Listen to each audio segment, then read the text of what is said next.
Guys, magandang araw sa inyong lahat, no? And welcome sa channel ko, Captain Alas YouTube channel. So today, meron akong ituturo sa inyo, especially kung maka-encounter kayo ng problema sa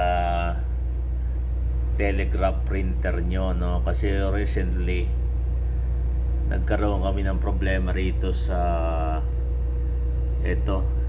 telegraph logger namin, no? Nagkaroon siya ng error dito. So akala namin na sira, no? Medyo matagal-tagal din to na nag-error. And then wala kaming makitang manual, no? So ito yung model niya, ML803 telegraph logger. Nag-search ako sa YouTube, meron akong nakita doon parang Indian, no? And then may nakita rin akong nag-vlog na Pilipino. So ginaya ko lang yung ginawa niya. I-share ko rin sa inyo, guys, no, kung paano nawala yung dito, yung error. So medyo simple lang yung ginawa ko, no? So pero bago ko simulan yung ating tutorial, sa mga hindi pa nagso-subscribe dyan, kindly subscribe my YouTube channel, Captain Alas YouTube channel. So guys, wag na natin patagalin at ituturo ko sa inyo kung paano yung simpleng gagawin nyo just in case may encounter nyo to. So let's go. Ito. Okay guys, simulan ko na yung tutorial ko kung paano ko naayos tong etong telegraph logger ko, no? So medyo i-focus mo rito, ilapit mo konti. Kasi dati may error dito, and then sinubukan naming i-reset. Underway kami pero hindi umobra. Ngayon sinubukan ko na sa anchorage, nawala yung error niya. So ganun pala yung technique, guys, no? Kasi wala kami makitang instruction manual nito. And then sinubukan kong mag-search sa YouTube. Sana makatulong din pag nagkaroon kayo ng problema na ma-encounter nyo yung ganitong klase ng model ng telegraph logger, no? So bubuksan ko lang to, guys. Pakikita ko sa inyo kung saan ko ni-reset. So dito sa likod meron siyang switch. So gagawin nyo to kung naka-anchor kayo or nasa puerto, guys, no? Huwag nyong gagawin to na i-switch off to kung tumatakbo kayo, kasi connected siya rito sa telegraph. Pag switch off nyo, pwedeng mag-alarma sa makina, o baka hindi naman siguro titigil yung makina, no? Pero ginawa na kasi namin na switch off namin while underway, wala nangyari. So ngayon nasa anchorage kami. Ito, sinubukan kong i-switch off dito. Hindi ko na siya i-switch off kasi wala na yung alarma, no? And then so sasarado ko na siya. Dati kasi may alarm dito, medyo focus mo konti. Tapos once kasi na switch off mo siya, bali marireset siya, guys, no? So tatlo pala yung data rito, yung sa telegraph. For example, naka dead slow ka, makikita mo kung ano yung RPM dito, and then date, tapos time. So ganito lang kasimple. Halimbawa na reset siya, no? Etong function, guys, click nyo tong function, then itong feed.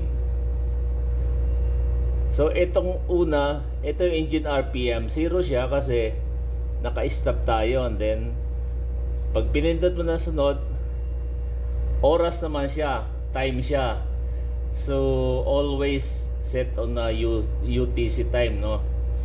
So time, minutes, seconds. Hour, minutes, seconds pala. So kung i-adjust mo yung time niya, hour, keep pressing the function, then pindutin mo tong time. So magbi-blink siya, no? And then i-adjust mo dito sa test hanggang ma-adjust mo sa desired time mo, no? So pag okay ka na sa oras niya, pindutin mo ulit. So yun yung minutes.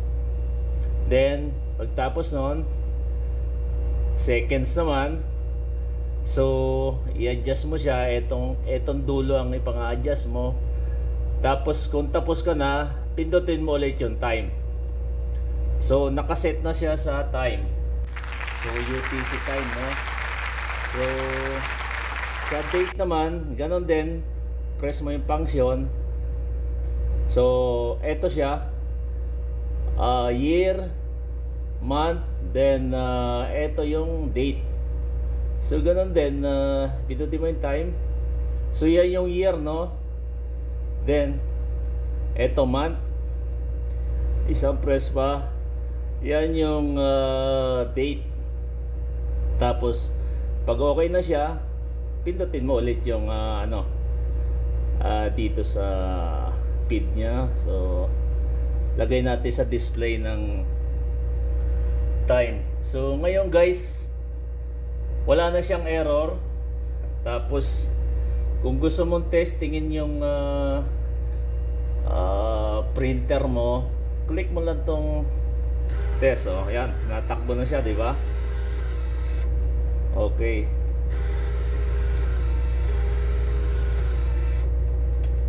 So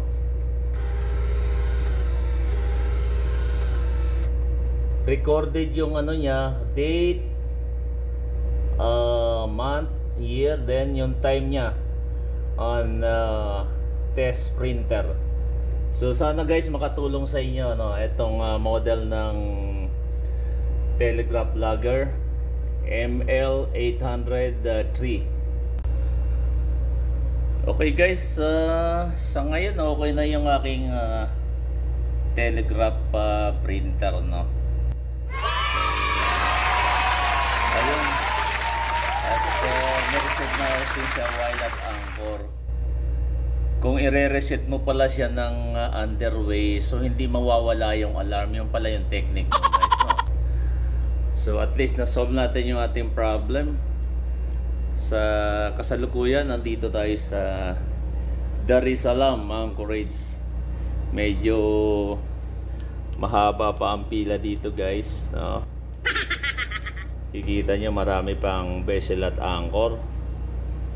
Okay, nandito lang ating tutorial vlog. At hanggang sa muli po, maraming salamat sa panonood ng ating tutorial video. And maraming salamat sa mga subscribers. Sa hindi pa po nag-subscribe, kindly subscribe my YouTube channel, Captain Alas YouTube channel. Have a safe voyage and have a calm sea. Bye bye.